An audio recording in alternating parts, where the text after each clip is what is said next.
So guys, I truly want to start off with a thank you. Thank you to all of those who've actually made the trek, helped us declare COVID over.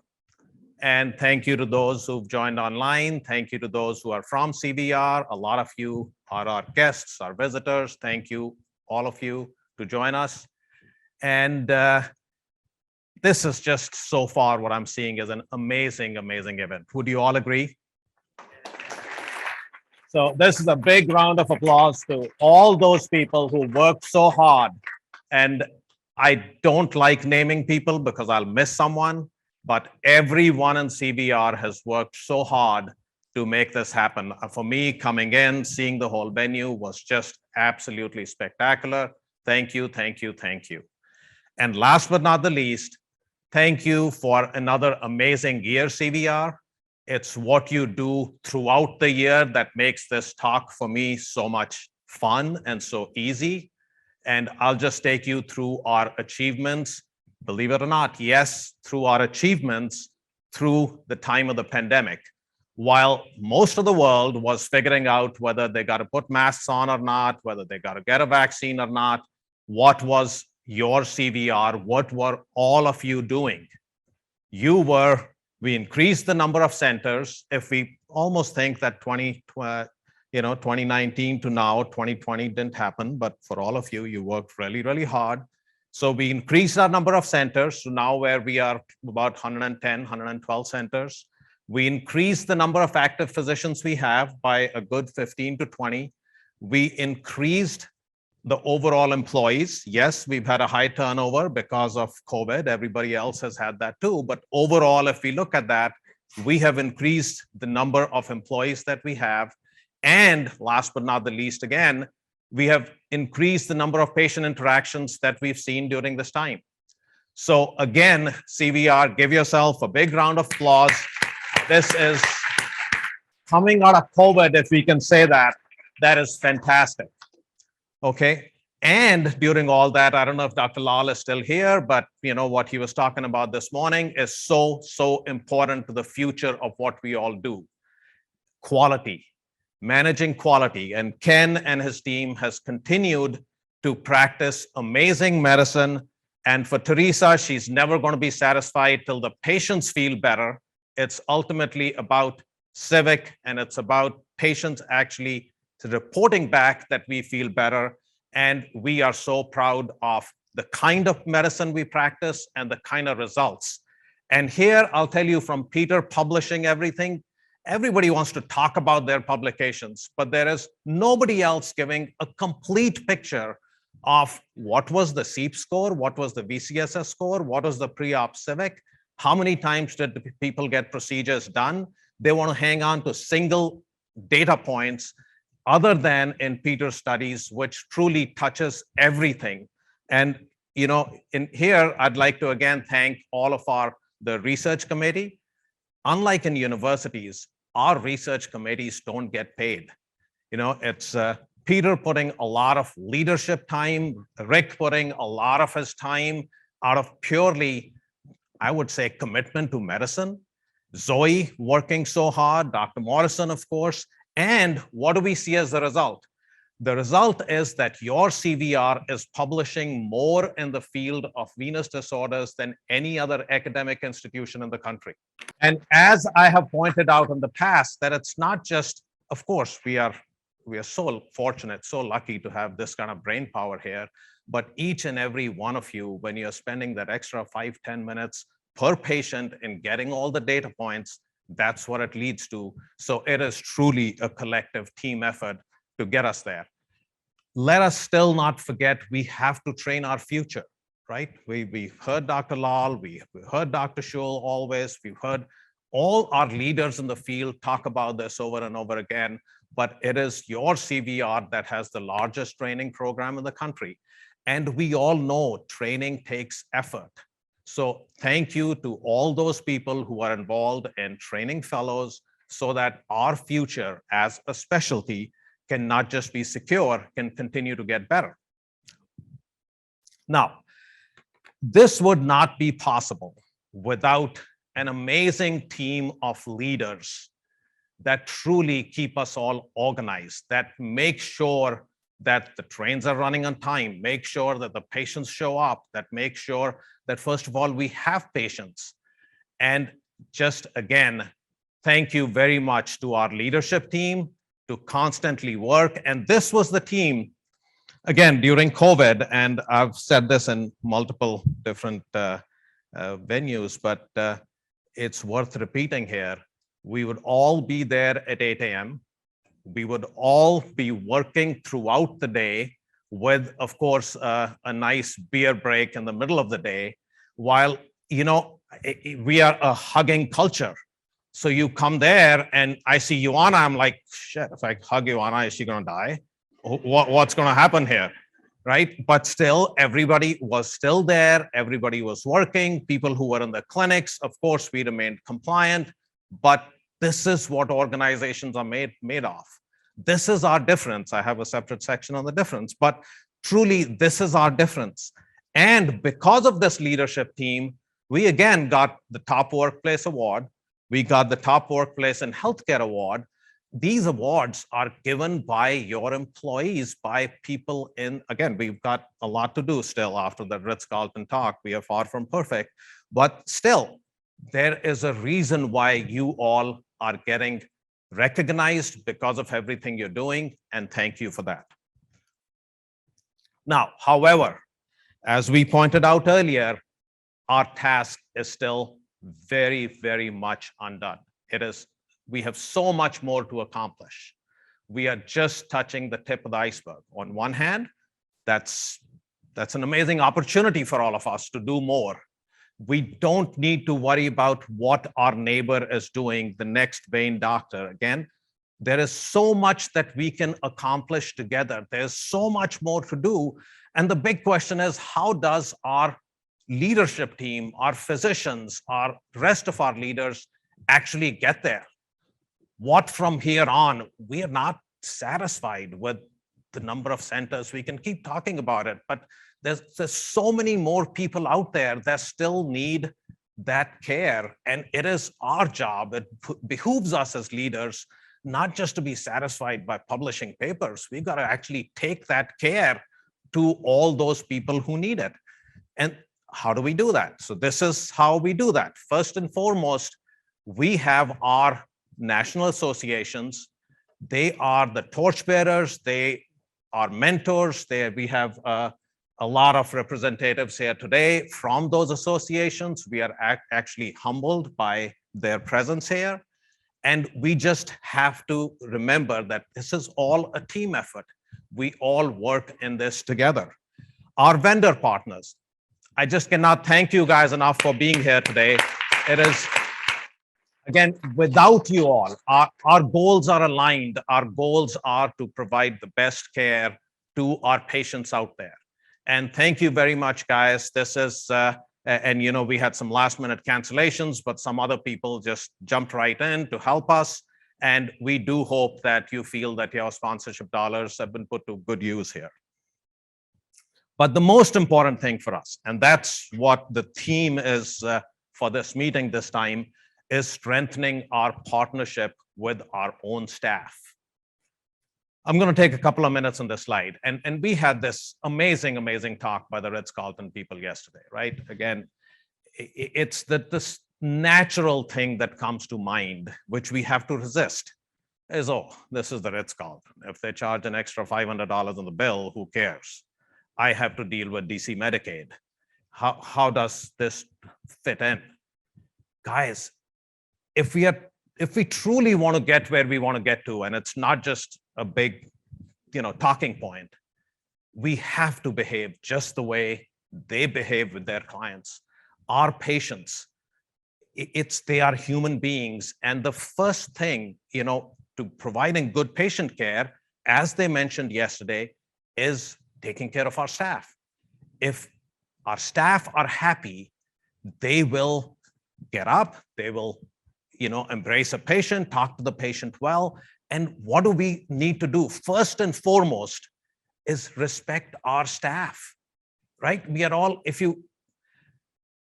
kind of a part of a symphony in this universe.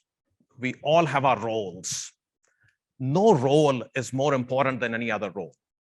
It's just all roles, right? If something happens to the president of a country, there's 500 more people ready in a heartbeat, and probably equally good or better. You might think, oh, that role is very important. Not really. If, this is a interesting statistic I learned the other day, that if all the insects on this earth were to die, life as we know it will be done in probably, they said, 20 weeks or 22 weeks. If all the reptiles and the creatures that live under the earth were to die, earth would be gone as we know it in maybe a year and a half. If all what we think the most important people here, if all humans were to die, the earth would truly rejoice. The earth will actually do better. So we all feel that what we do is so important. So maybe I should go an hour late. Well, those people can wait for me. We can implement any policy we want till our people don't feel respected. Nothing will succeed. We've got to, and the most important thing is respecting that. So if each and every one of us, as we go back, we take that one simple thing that our parents taught us, that let's respect everybody, we will, and it's got to be true, genuine respect. It's not like you go 2 hours late and take some donuts with you, then you're not respecting them, right? It's got to be true, genuine. I respect your time. I respect your effort. I will listen to what you have to say. And while I'm listening to you, I'm not going to be looking at my phone and trying to think I am so important that I don't have time for you. So those are simple things we can do, all of us. I am guilty of the phone as well, but all of us need to do that. Now, that's the simple thing that doesn't cost us anything, but some of us still may not be able to do it, but we all have to try. The next thing, which is actually, so we have to then scale what we do in our clinics, right? We've got to make the job of our people easier. And that's where the role of technology comes in. And as was presented yesterday very well by Deepak and a few others, that we are, as a healthcare field, way behind the rest of the world when it comes to technology. We're kind of scared of technology. And we have to also make sure that the technologies that we bring in and we implement are truly helping the people at the front desk, the nurses, the MAs, the vascular techs. And we now can do that. It's really, we have already put in about a year in this area, and it's a slow process. It requires a lot of acceptance, a lot of change. And, that old saying that change is hard, but change is the only constant. If we look at, again, a brief story of mankind, these lands where we were standing 3,000 years ago were totally, there were, different kind of people, and there were a lot of people at that time too. Then, it came a time where it was all about religion. Religion controlled the human mind. That religious control morphed into monarchies that used religion, so it was a blend. And then came the French Revolution, where all the nation states came up. Then after the nation states, this was, again, somebody wrote this book in the 1980s, and we see that now. It's technology with centralized internet. There's Elon Musk can go and help with efforts in the war without nation states participating in it. And next will be the decentralized technologies. We can sit on the side and say, no, I just want to inject. Or we can really get with the program, use the digital technologies, and truly go from 10% of the patients with venous disorders are getting care in the United States. I'm not talking about India. In the United States, 10% of people who truly need care. I'm not talking about ablations. I'm talking about everything. Compression, lymphedema therapy, all those things. Lipedema. It was such an amazing talk that we heard this morning. It's, come on, guys, we consider ourselves the leaders. And, I didn't know about lipedema till 3-4 years ago. So we have so much to accomplish, and that can only be accomplished through digital transformation, through our employees' full participation and then on top of that, digital transformation. And that is how we will provide complete vein care. We're in a very, very small part of the healthcare industry. But if we do a great job there, we will have left our little mark in this world. So now this is again a nice graphic of how the opportunity will grow. So now how is CVR different, right? That's really, of course, the CVR is different because of the people here in CVR. That's what makes us different. We are different because this is our 15th year.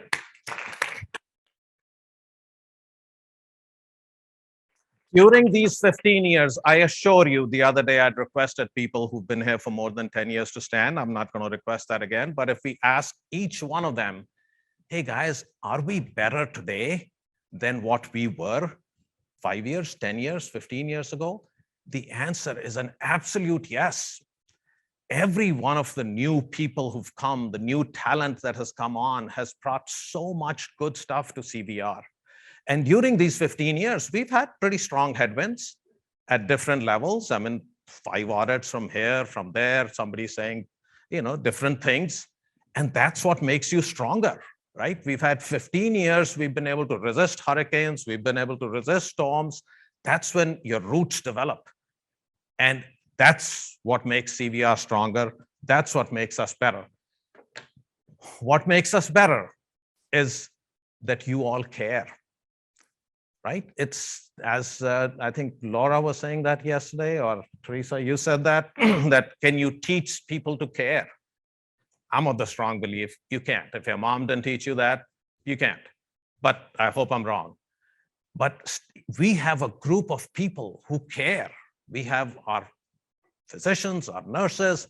We have a CFO who cares. Can you believe that? Okay, but it's like we have our private equity guys who would never ask us to do anything wrong for a patient. We have a team that cares, and that's not that common. We have now, caring alone can only go so far. Then you got to have the fiscal discipline. We have the fiscal discipline in this team to get us to take care of the other 90% of the patients. And we have people who can help us scale. It's a very, we talk to a lot of, and this is not supposed to be a dig, but a lot of people who, when we say, hey, would you like to join us? They say, hey, maybe I can grow from 2 sites to 10 sites, and then I will come to you. That is hard. Without a team like this, it is very easy to manage yourself and go, okay, instead of 8 a.m., I'll start at 6 a.m., I'll start at 4 a.m., I'll get done at 10 p.m. And then it comes to, now you got to manage 3 other people, and then you got to manage 3 other doctors to do that. And all of us think, what the hell, what's special about you, right? But here, scaling, we have our partners who've helped scale a group like Yeti from 50 million to I don't even know how much it is today. So we have all that knowledge base right here within CVR to get us. Then we have subject matter experts. Look at the kind of show Peter is putting up today. It's just so freaking amazing. We have subject matter experts, not just in medicine, in sales, in marketing, in operations, revenue cycle management. We may think, oh, that's just collecting money. Try doing it at this scale. You need absolute experts in every field, and all of these folks happy to work under an organizational structure.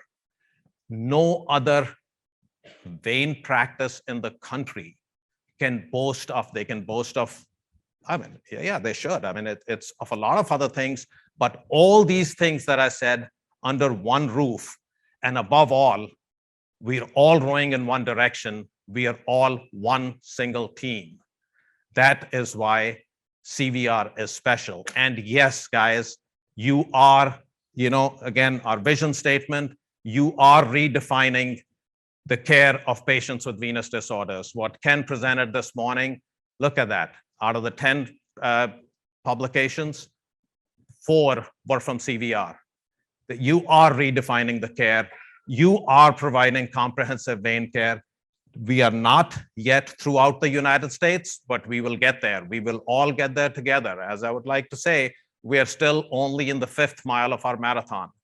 We have a long way to go. We will all get there together. And yes, in an environment of clinical excellence, integrity, mutual respect, and trust.